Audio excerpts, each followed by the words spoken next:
طبیعت فقط درخت و سنگ و باد نیست، پر از چاله ها و شیب است که با چشم میبینیم اما همیشه درک نمیکنیم. گاهی یک درخت خم شده حقیقتی را زمزمه میکند که ما سالهاست فراموشش کردیم. اینکه هیچ مسیری صاف نیست، هیچ جاده‌ای بی خطر نیست، هیچ انسانی بدون جنگ درونی بزرگ نمی شود. مشکل این نیست که راه سخت است، مشکل این است که ما یاد نگرفتیم سختی را بخوانیم، حرفهای طبیعت را بفهمیم و سکوتها را به بیداری تبدیل کنیم. سلام به همه همراهان کانال.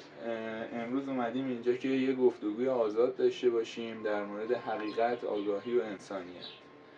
توی این بخش از ویدیو میخوایم همه به این سوال پاسخ بدیم که هممون میدونیم یه جایی توی ذهنمون هست که پر از سوالای نصف و نیمه است و همیشه پاسخی براش نداشتیم و اینکه دنبال پاسخی براش نبودیم. حالا امروز میخوایم در مورد این صحبت کنیم که چجوری باید به این سوالا پاسخ بدیم و اینکه درکمون از آگاهی بیشتر بشه و انسانیت چیه. قبل از اینکه بریم سراغ سوالا بیاد یه چند ثانیه نفس عمیق بکشیم و به سکوت درونمون فکر کنیم. شاید این سکوت خودش شروع فهمیدن باشه.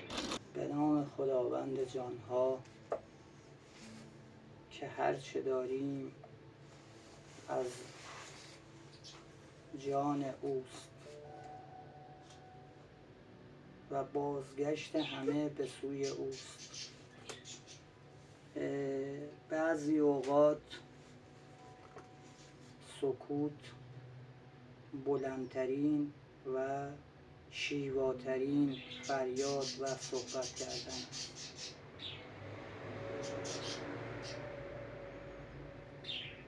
این که گفتم به نام خداوند جانها یعنی این که از بدو تولد که انسان لخت و عریان به دنیا میاد تا زمانی که از این عالم و از این دنیای ماده و معنوی پر می‌گشاید به عالمی دیگر که خیلی زیبا نسل‌های قدیمی تر از ما میگفتن درگذشت، یعنی از درگذشت.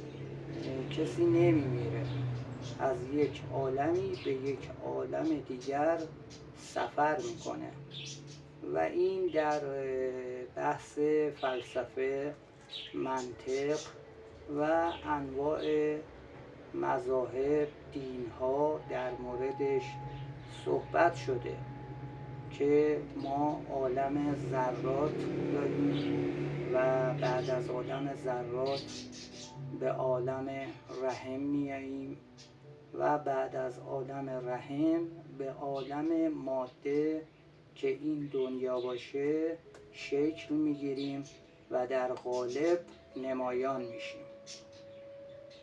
این طراحی خالق و پروردگار است که نشانه هایش خب میتواند حیات بشریت و حیات هر موجود زنده‌ای باشد که هنوز با این همه پیشرفت علم و تکنولوژی در بخشی از این هستی بیشتر نتونستند تحقیقات بزرگتر و وسیعی انجام بدن. اینکه دوست عزیزم محمد خب بانی خیر شد تا این برنامه برگزار بشه، ازش تشکر میکنم به خاطر برگزاری برنامه و با یک نیت خیر و بدون هیچ چشمداش و بدون هیچ توقعی حتی نسبت به خودمون و نسبت به هم نوعانمون و انسانهایی که قراره در آینده این ویدیو رو تماشا کنن شروع کرده و این شروع زیباییه. میتواند با عشق شروع بشود و با عشق خاتمه پیدا کند. انسان بدون عشق در مرگ و در فنا است. عشق انسان را زنده نگه می دارد و عشق انسان را می سازد.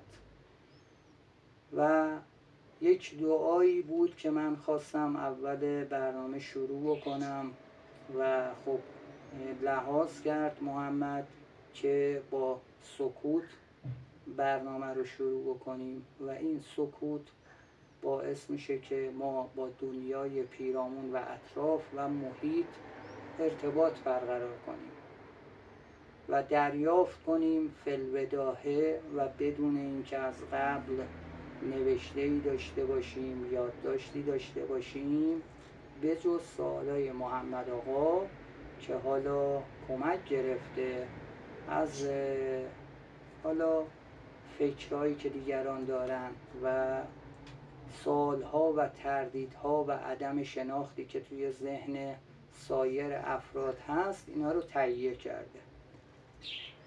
میگه پروردگارا خود را تقدیم تو می‌دارم، با من کن و از من ساز آنچه خود اراده کنی. از اسارت نفس رهایم کن تا انجام ارادت را بهتر توانم. باشد که همیشه بر اراده ات گردن نهم. آمین. یعنی این که ما همیشه باید عصایی باشیم در دست طبیعت و عصایی باشیم در دست آب، باد و خاک، 4 عنصر اصلی حیات موجودات زنده و بشریت که به سیر تکاملی و پیشرفت انسان‌ها و موجودات دیگر و چرخه طبیعت کمک کنیم. من در خدمتم محمد جان. اول از همه که ممنون از شما که خواهش پذیرفتید می‌کنم. که بگیریم وظیفه انسانیه و در اینکه خدمت. این قسمت از مسابقه‌ای که داریم بله میشه قسمت اول که تیترش اینه که آگاهی و خودشناسی. درسته. یعنی ما توی این ویدیو سعیمون اینه که بیشتر آگاه شیم و به خودشناسی برسیم. درست. و هدف ما این سوالایی که میپرسیم جواب قطعی نیستش بله. که چون انسان ها متفاوتن، که بعضیا فقط یه آگاهی دریافت کنن از اون به خودشناسی خودشون برسن. سوال اولی که هستش اینه که به نظر شما انسان بودن یعنی چی؟ چه چیزی باعث میشه که ما خودمون رو انسان بدونیم؟ خب اصولا ما در کشور ایران زندگی میکنیم و طبق یک قانون و چارچوبی پیش میریم که از بعد تولد و شروع زندگی در این دنیا به آموزش خانواده، حالا هر خانواده‌ای طبق خانواده قبلی و تعریف قبلی و اکتسابات اجتماعی، یک سری رفتارها، یک سری ذهنیت‌ها و یک سری زندگی رو کسب کردن. یعنی بخشی از این تولد به دنیا اومدنه و بخشی دیگر اکتسابیه. و قشنگی دنیا و جهان هستی به متفاوت بودنشه. این که بر یک پایه نظم و نظام این چرخه حرکت میکنه و ما میایم با شرط و شروط و اون تعریفات و کسب کردن ذهنیت از دیگران این رو محدودش میکنیم. این چرخه رو خیلی جاها میبندیمش و تعطیلش میکنیم و این چرخه رو به مسیری که حالا طبیعت برامون طراحی کرده دور میکنیم و از هدف اصلی خلقت دور میشیم. خب انسان و انسانیت اگر بخوایم بحث لغتیشو بکنیم یعنی انس و جان. خب متاسفانه، من میگم متاسفانه، جای خوشبختانه‌ای ندارد. در کشور مذهبی و کشوری که ما هستیم خیلی اوقات اعتقادات تحمیلی بوده و طبق یک چارچوب و قانون خاصی ما بار اومدیم و یاد گرفتیم و بزرگ شدیم. به جوابهای گم شده درونمون هیچ موقع سوالهای درستی، به سوالهای درونمون هیچ موقع جواب درست و جواب قانع کننده‌ای داده نشده. بعد یه موقع‌هایی افرادی حالا بر حسب منافع شخصیشون میان دینها را تشریح میکنن برای بردگی از این انسان. انسان زمانی که به دنیا میاد لخت به دنیا میاد و هیچ پوشش و هیچ لباسی ندارد و این انسان با شیون و گریه متولد می شود و اکثر آدم ها رو اگر ازشون سوال بکنی که زمانی که دارای فرزند شدند چی یادته، مخصوصا مادران که خب در اون لحظه به فرزندشون نزدیکند، گریه کودک. و این گریه همیشه برای من جای سوال داشت که چرا بعد از تولد کودک گریه میکنه. چون از یک جای تاریک و از یک جای ناشناخته پا میذاره به عرصه عظیمی که باز ناشناخته و باز پر از اسرار و رمز و رموز است. همیشه انسان ناشناخته هایی در وجود خود دارد و ما میگردیم که ناشناخته های درونی خود را با شناخته های بیرونی پر کنیم.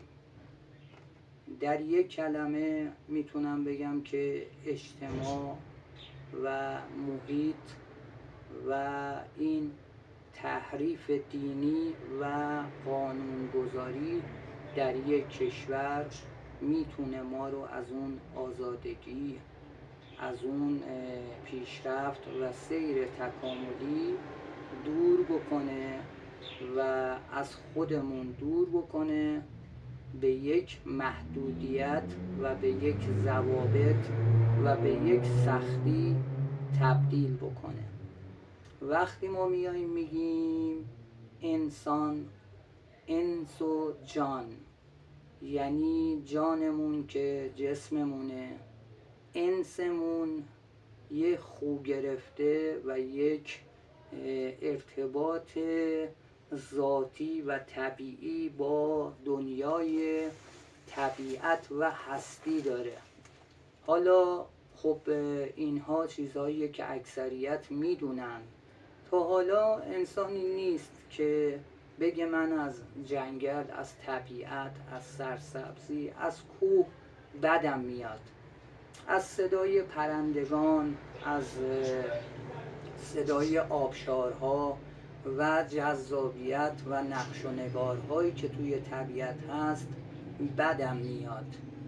بی پرده صحبت کنیم محمد جان، چون باید این موضوع برای ما روشن بشه و خیلی مهمه جا بیفته توی ذهن که نسل های جوانتر خب ورژن هاشون جوانتر و آگاهتر هستند و بنده از این موضوع خیلی خوشحالم که هر چیزی رو بدون دلیل و بدون منطق و بدون فلسفه قبول نمی کنن. این نسل جوان نسل روشنبین و نسل آگاهی هستند و من احساس میکنم که ما به یک بعد جدید و به یک بعد عاشقانه داریم پا میگذاریم و این احساسمه که از این به بعد زندگی ما زیباتر میشه و این نوید رو، این امید رو به جوانان کشورمون بدم که زندگی ما ایرانی ها زیبا بوده و همیشه زیباتر میشه و خداوندی مهربان مثل یک پدر و مادر مهربان از ما مواظبت میکنه و ما رو در مسیر طبیعی زندگی همراهی میکنه. محمد جان ببخشید بحث طولانیه. خب حالا داریم صحبت از انسان میکنیم. انسان اشرف مخلوقاته، انسان دارای شعور و آگاهی، دارای فهمه.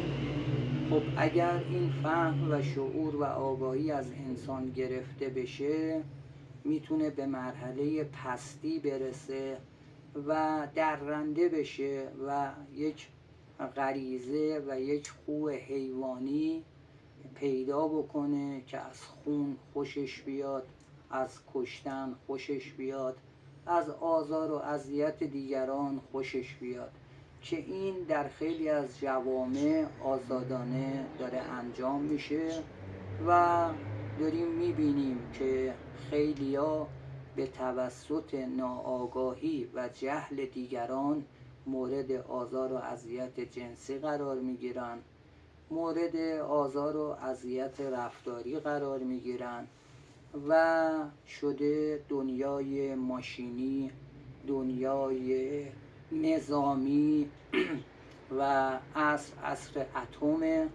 اتمی که بر روی زندگی طبیعی انسان اثرات بسیار منفی داشته و اتمی که جنگی در دنیا درست کرده که هر کی اطمینان خاطر و قدرتشو میخواد از اون اتم و اون سلاح نظامیش پیدا بکنه.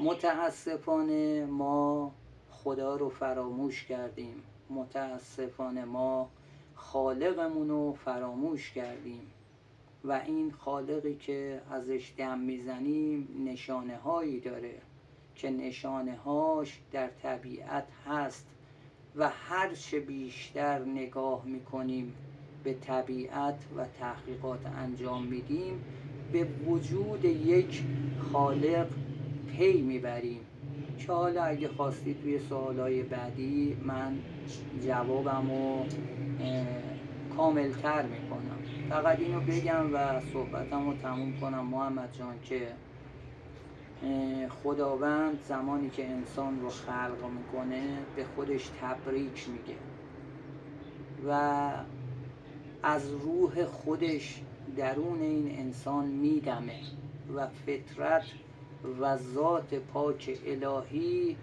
درون این انسان هست که وقتی شما میای پرورشش میدی و وقتی آزادانه و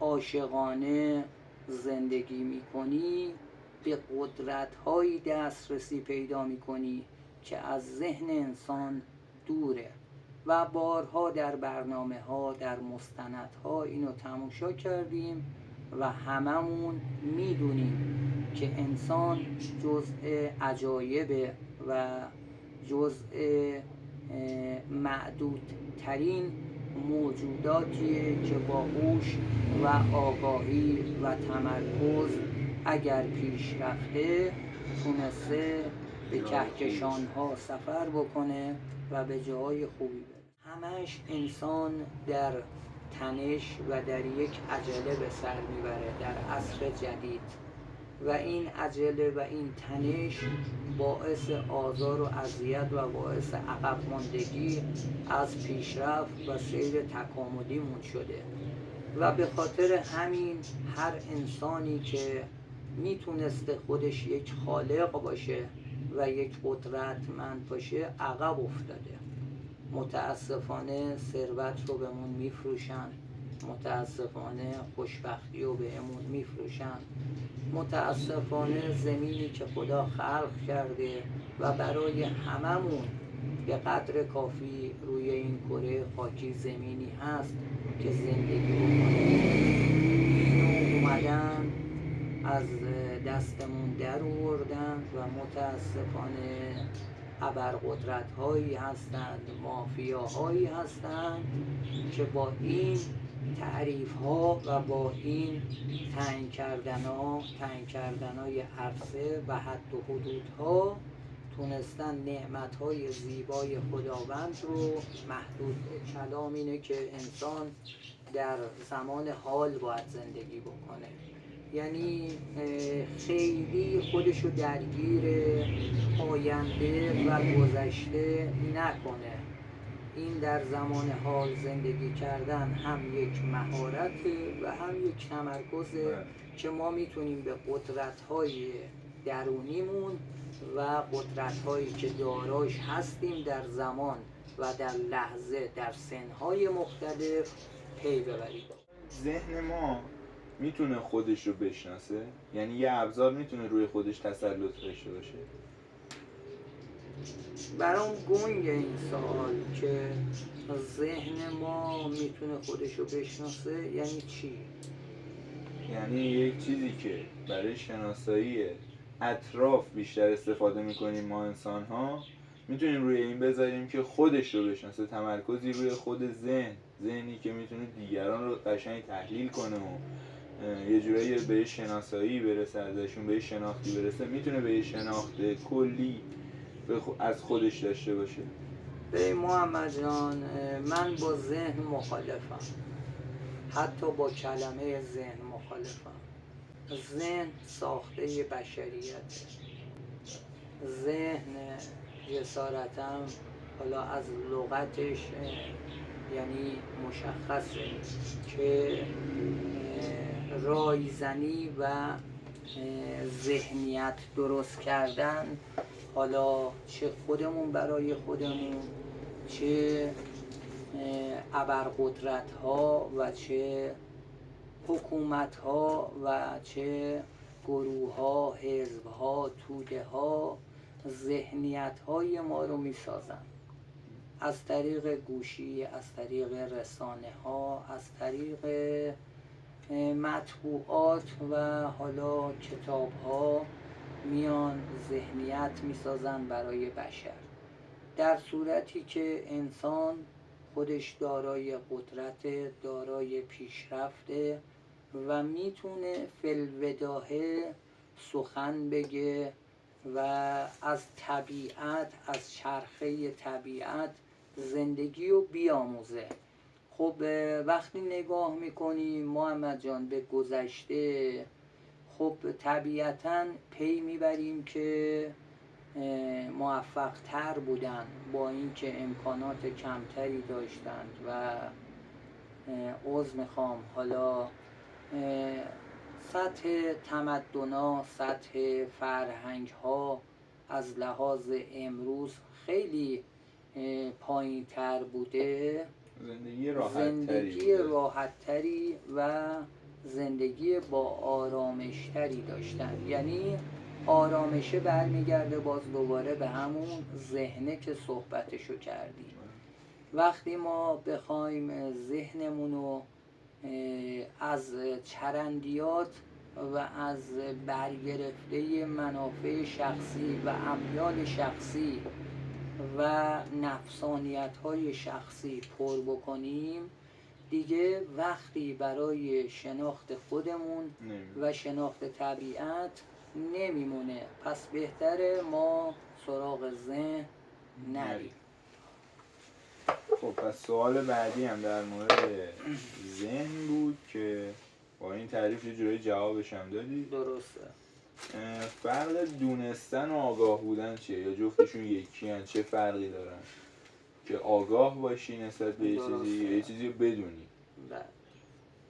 نظر من اینه که آگاه بودن خیلی عمیق‌تر از دونستنه. دونستن یه چیز سطحیه، حالا یه تحلیل و تفکر شما. درسته، موافقم اینجا باهات که آگاه بودن وسیع‌تره و خیلی عمیق‌تره تا دانستن. آگاهی عمیق‌تره و دانستن خیلی سطحیه به قول خودت، چون خوراک ذهنیته. و گفتم در سوال قبلی که خیلی ها میتونن دانستنی های ما رو زیاد بکنن، ولی آگاهی از درون میاد و سرچشمه گرفته از فطرت و اون ذات الهی و قدرت درونی انسانه. دانستن از بیرونه و هرچی شما مثل یک حالا دانشمند بخوایم اسمشو بذاریم تحقیق کنی، دنبال دانش بری، یا حفظیات داشته باشی یا کتاب بخونی، یا الان گوشی هست، بالاخره رسانه هایی هست که شما هرچی رو سرچ بکنی برات در لحظه میاره. خب اینا جزء دانستنی های شماست، شما تجربه نکردی. زندگی و انسان مجموعه ای از تجربه هاست و این تجربه برگرفته از آگاهیه. خب برای به دست آوردن آگاهی ما باید به منابعی وصل بشیم. این منابع حالا میتونه خب یکیش سکوت کردن باشه.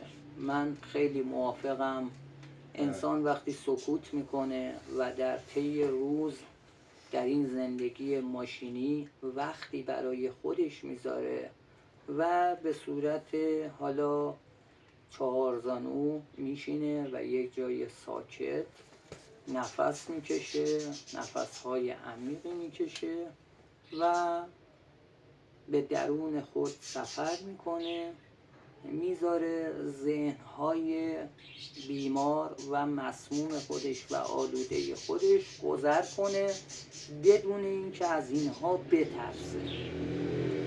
وقتی انسان این کارو میکنه به مرور به مراتب به آگاهی های بیشتر و قدرت درونی بیشتری دسترسی پیدا میکنه. ما هر چی که بخوایم درونمون هست و هر علمی رو که دنبالش باشیم با درخواست از ندای درونی و هدایت درونی در سکوت به دست میاریم.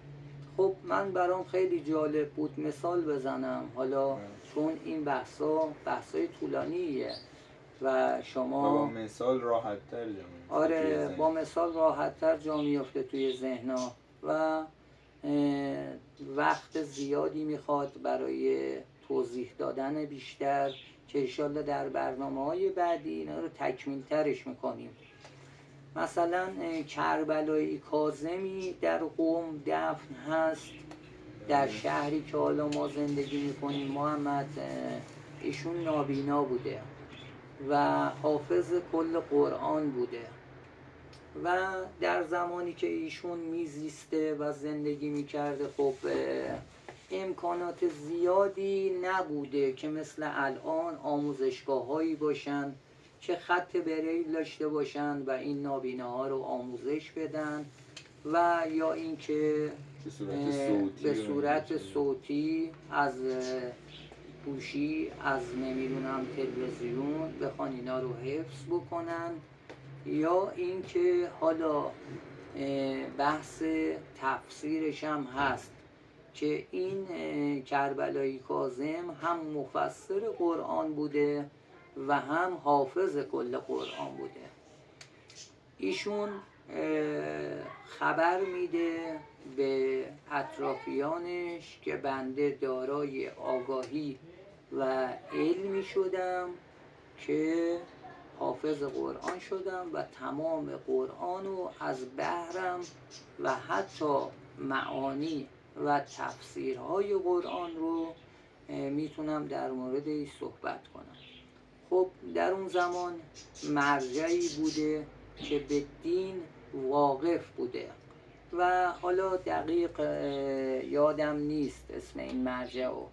مراجعه میکنن به این مرجع، خبر میدن که شخصی ادعای یک همچین موضوعی رو کرده و میبرنش پیش اون مرجع و مرجع میگه من باید از ایشون یک تست و یک آزمایشی بگیرم که حالا آنالیزمش بکنم ببینم دارای این علم هست یا نیست. شروع میکنن به قرآن، چون به زبان عربی هست، شروع میکنن روی یک صفحه به نوشتن عربی غیر قرآنی و عربی قرآنی که حالا کلمات قرآن رو می نویسن. ایشون وقتی به قرآن و کلمات قرآنی می رسیده توضیح می داده و می گفته که این از قرآنه و دارای نور برای من، یعنی یک نوری درونش از این کلمات می دیده و زیبا و جالبش اینجا بوده که سریع می خونده، یعنی می دونسته که از کجا شروع میشه و به کجا پایان داده میشه و این کلام قرآن تفسیرش چیه، معنیش چیه، زیباییش این بوده. و اونهایی که غیر قرآنی بوده ایشون نه حسی بهش داشته و تاریک بوده براش و نه خب وجود نداشته چون ایشون نابینا بوده، کلا نمیدیده. آره، پس به اون آگاهی نمی رسیده با کلماتی که قرآنی نبوده. پس این علم برگرفته از درون ایشون بوده، از قلب ایشون بوده. پس جسم ما، روح ما، روان ما از همان تولد به یک اشراقی دسترسی داره، یعنی به یک قدرت مافوقی دسترسی داره که ما باید اینو پرورشش بدیم و خیلی زیباست که حالا خب این راز بقایی که یک موقع تلویزیون پخش میکنه از آفریقا، از هند که سرزمین های خیلی بزرگی هستن و حیات وحش زیبایی دارن، همه خواهانن اکثرا نگاه بکنن، براشون جذابه که حیوانات به طریق مختلفی بدون اینکه دارای شعور و آگاهی خاصی باشن با یک نظم و نظام خاصی اینا زندگی میکنن. خیلی قشنگه و توی این چرخه و توی این نظم و نظام هستی بدون هیچ خرابکاری و بدون هیچ نقصانی این روزگارها هزاران سال اومده رفته، چرخه ادامه داره بدون اینکه اتفاقی بیفته. بعد انسان اومده با تمام تمدن، با تمام ادعای این امکانات و ماشینالات و مالکیت، میگه ما داریم یک کاری میکنیم، گازهای گلخانه‌ای مشکل دستمون میده. ما کاری کردیم که لایه اوزون داره سوراخ میشه، ما کاری کردیم که در ایران خشکسالی اومده، در اکثر جاها خشکسالی اومده و جسارتاً این مکانیزم طبیعت رو به هم زدیم. اگر افراد بخوان آگاهی به دست بیارن به بیرون اصلا پیشنهاد ما چی بود براشون؟ یه جور مدیتیشن و اینکه آفرین، سکوت باشن، یعنی اسم لغتی که براش تعریف شده مدیتیشن و یه جای خلوت بشینن، نفساشون رو بشمارن، چشماشون رو ببندن و نترسن هر ذهنیتی، حتی یعنی ذهن نسبت به قتل، نسبت به عضو میخوام